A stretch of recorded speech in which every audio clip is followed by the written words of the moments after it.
अस्सलाम वालेकुम स्टूडेंट्स, मैं हूं आपका टीचर मोहम्मद सलमान अफजल। आज के लेक्चर में बच्चों हम कवर करेंगे चैप्टर नंबर 4 का another topic that is centre of gravity. Last lecture में बच्चों हमने जो टॉपिक पढ़ा था वो था सेंटर ऑफ मास, और मैंने कोशिश की थी कि उसका टॉपिक को कवर करूं, क्लियर करूं, क्लैरिटी दूं, आपकी मिसअंडरस्टैंडिंग्स, मिसकंसेप्शंस दूर करूं। और जो बच्चे उस लेक्चर को, उस टॉपिक को समझना चाहते हैं तो इसी चैनल पे चैप्टर नंबर 4 की प्लेलिस्ट में देख सकते हैं आप, वीडियो मौजूद है। आइए बात करते हैं आज के टॉपिक के मुतालिक, सेंटर ऑफ ग्रेविटी, जो कि इम्पॉर्टेंट टॉपिक है। लॉन्ग क्वेश्चन भी आ सकता है, शॉर्ट क्वेश्चन भी आ सकता है। What is centre of gravity? देखिए, हम बच्चों जानते हैं कि कायनात के अंदर मौजूद हर चीज़ एटम से कंपोज हुई है, टाइनी से पार्टिकल से मिलके बनी है। और हर पार्टिकल चाहे छोटा हो बड़ा हो, एटम छोटा हो बड़ा हो, उसका वेट है, और वेट की डायरेक्शन हमेशा वर्टिकली डाउनवर्ड है। आइए देखते हैं मुख्तलिफ बॉडीज़ के सेंटर ऑफ ग्रेविटी से क्या मुराद है, और सेंटर ऑफ ग्रेविटीज़ मुख्तलिफ बॉडीज़ की कैसे मालूम की जाती हैं, और सेंटर ऑफ ग्रेविटी पे फोर्स लगाई जाए तो क्या होता है, और सेंटर ऑफ ग्रेविटी पे हम बॉडीज़ को कैसे बैलेंस कर सकते हैं। आइए जानते हैं। सबसे पहले तो सेंटर ऑफ ग्रेविटी की डेफिनेशन है। इसकी डेफिनेशन क्या है? सेंटर ऑफ ग्रेविटी क्या है? हर बॉडी के पास मौजूद है। ये एक ऐसा पॉइंट है, एक ऐसी जगह है where whole weight of the body lies.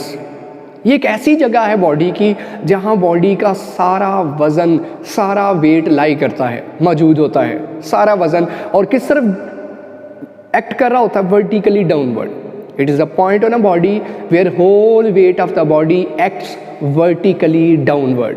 ये बॉडी का एक ऐसा पॉइंट है, the point where the whole weight of the body appears vertically downward। ये वो जगह जहाँ पे आपको बॉडी का सारा वज़न महसूस होगा। दाएं बाएं जितने भी पार्टिकल्स हैं उनका वेट उस एक जगह पे आपको महसूस हो रहा होगा, और किस साइड पे? Weight vertically downward. आइए देखते हैं एक बॉडी लेके, इर्रेगुलर शेप बॉडी है। फ़र्ज़ कर लीजिए ये आपके पास एक बॉडी है। ये आप जानते हैं लाखों करोड़ों एटम्स, मॉलिक्यूल्स इनसे मिलके बनी है, और एटम्स का वेट है, एटॉमिक वेट है, और वो किस तरफ है? Vertically downward. ये हवा में ठहरी हुई, फ़र्ज़ करिए मार्कर ही मैं इस शक्ल में दिखा रहा हूँ, इसका होल दिखा रहा हूँ। तो उसको मैंने अंदर से देखा तो उसके अंदर एटम से, और हर एटम का इंडिविजुअली वेट था, और किस तरफ था? Vertically downward, vertically downward, vertically downward. हर पार्टिकल का वेट मौजूद है। जितने भी पार्टिकल इस बॉडी के अंदर हैं, या ये बॉडी जितने भी पार्टिकल से मिलके बनी है, चाहे मेरा वजूद हो, चाहे ये वाइट बोर्ड हो, चाहे ये मार्कर हो, चाहे इस कमरे में मौजूद हर चीज़ हो, वो हर चीज़ किससे मिलके बनी है? एटम से, और एटम्स का वेट है that is acting vertically downward. अगर हम इसे कंसिडर करें तो पूरी बॉडी का वेट इन सारे पार्टिकल्स के वेट को ऐड करने से हासिल होगा। क्या आया कोई ऐसा भी पॉइंट है जहां मुझे इस सारी बॉडी का वेट महसूस हो सकता है? बजाय यहाँ चेक करने के, यहाँ चेक करने के, यहाँ चेक करने के, मुझे क्या ऐसी जगह मिल सकती है जहां बॉडी का सारा वज़न मुझे महसूस हो सके? वो अगर जगह ढूंढ ली जाए, वो नुक्ता ढूंढ लिया जाए, तो उस नुक्ते को कहते हैं सेंटर ऑफ ग्रेविटी। जी के साथ उस पॉइंट को ज़ाहिर किया जाता है। आइए चेक करके देखते हैं। देखिए बच्चों, अगर मैं फ़र्ज़ कर लीजिए इसका ये एक्सिस चूज़ करता हूँ, मैं ये इस जगह पे देखता हूँ, फ़र्ज़ कर लें मैं जानना चाहता हूँ, मिसाल के तौर पे मेरे पास ये किताब है। ये किताब इस तरह से थी, इर्रेगुलर शेप बनी है। आइए मैं चेक करना चाहता हूँ ये वो जगह, आया मुझे इस जगह पे इस बॉडी का, इस किताब का सारा वज़न महसूस होगा?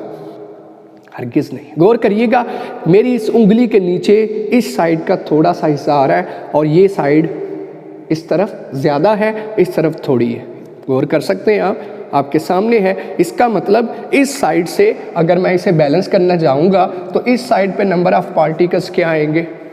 एटम्स क्या आएंगे? थोड़े, और इस साइड के पार्टिकल्स या एटम्स ज़्यादा। तो गौर करिएगा, आपके सामने है टर्निंग इफेक्ट पैदा होना है। जब कोई चीज़ बैलेंस करते हैं, बैलेंस करते हुए आपके सामने टर्निंग इफेक्ट पैदा होता है, ठीक है, टर्निंग इफेक्ट पैदा होता है। तो ये आपके सामने है, इस साइड की वजह से कौन सा टर्निंग इफेक्ट पैदा होना था? आपके सामने है, ये टर्निंग इफेक्ट कौन सा है? Clock wise movement. और जबकि इस साइड से कौन सा टर्निंग इफेक्ट पैदा होना था? पीछे हम पढ़ के आए हैं प्रिंसिपल ऑफ मूवमेंट्स, ये है एंटी क्लॉक वाइज मूवमेंट। अब आप मुझे इसको देख के बताइए किस तरफ का मूवमेंट ज़्यादा होगा। अगर मैं इस जगह पे इस चीज़ को बैलेंस करने की कोशिश करूं तो क्या होगा? इस तरफ का मूवमेंट कम है, इस तरफ का मूवमेंट ज़्यादा है, क्योंकि इस तरफ पार्टिकल्स क्या आ रहे हैं? ज़्यादा, इस तरफ पार्टिकल्स क्या आ रहे हैं? थोड़े। इसका मतलब ये मूवमेंट ज़्यादा होगा और ये बॉडी ऑफ कोर्स ये किताब किस तरफ रोटेट करेगी? क्या लगता है? ये देखिए आपके सामने है, इस तरफ पार्टिकल का वेट क्या आ रहा है? टर्निंग इफेक्ट भी ज़्यादा होगा। वेट क्योंकि ज़्यादा है, वेट इज़ अ फोर्स, और फोर्स क्या पैदा करेगी? Turning effect. इसका मतलब ये बॉडी बैलेंस नहीं हुई।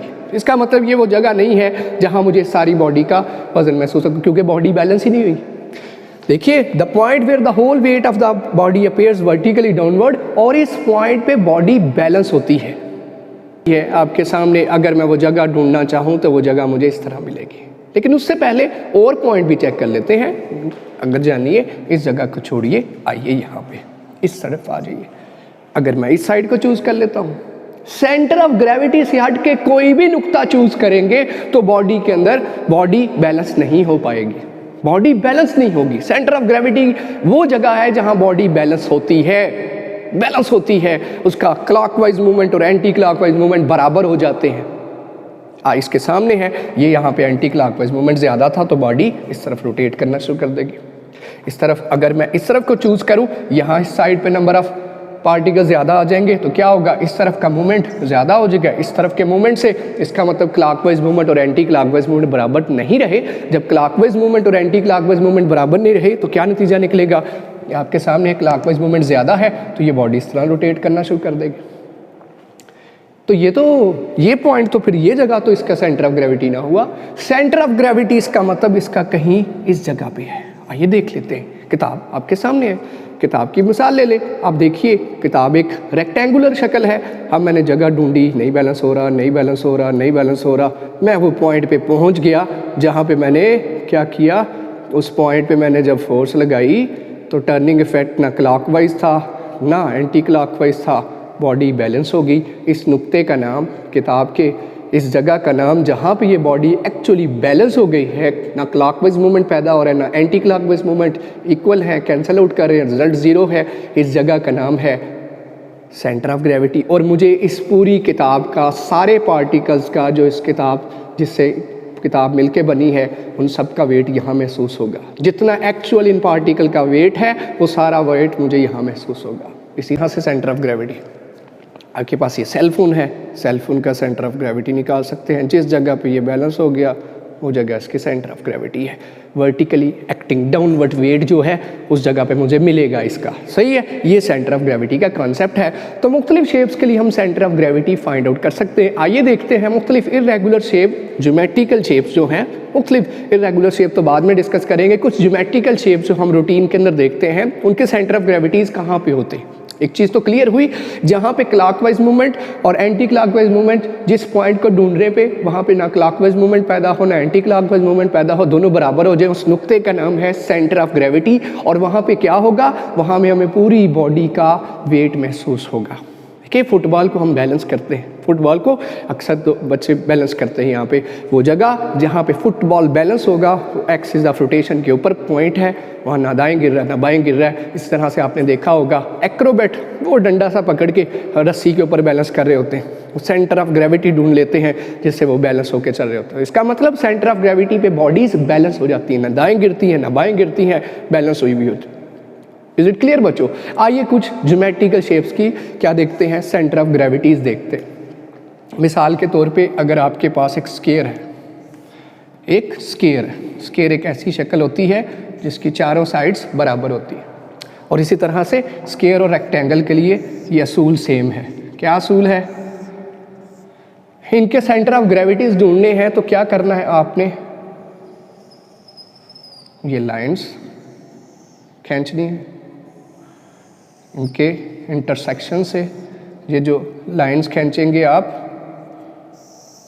इनके इंटरसेक्शन जहाँ पे होगा, ये जो लाइंस हैं डायगोनल लाइंस हैं, डायगोनल्स, ये इस लाइन से यहाँ इसको मिला दीजिए, इसको डायगोनल्स कहते हैं। जिस जगह पे ये डायगोनल्स इंटरसेक्ट करें, एक दूसरे को क्रॉस कर रहे हैं, तो क्या जगह है, वो जगह है इनकी सेंटर ऑफ ग्रेविटी। जैसे कि इस बॉडी की यहाँ पे जी सेंटर ऑफ ग्रेविटी होगा।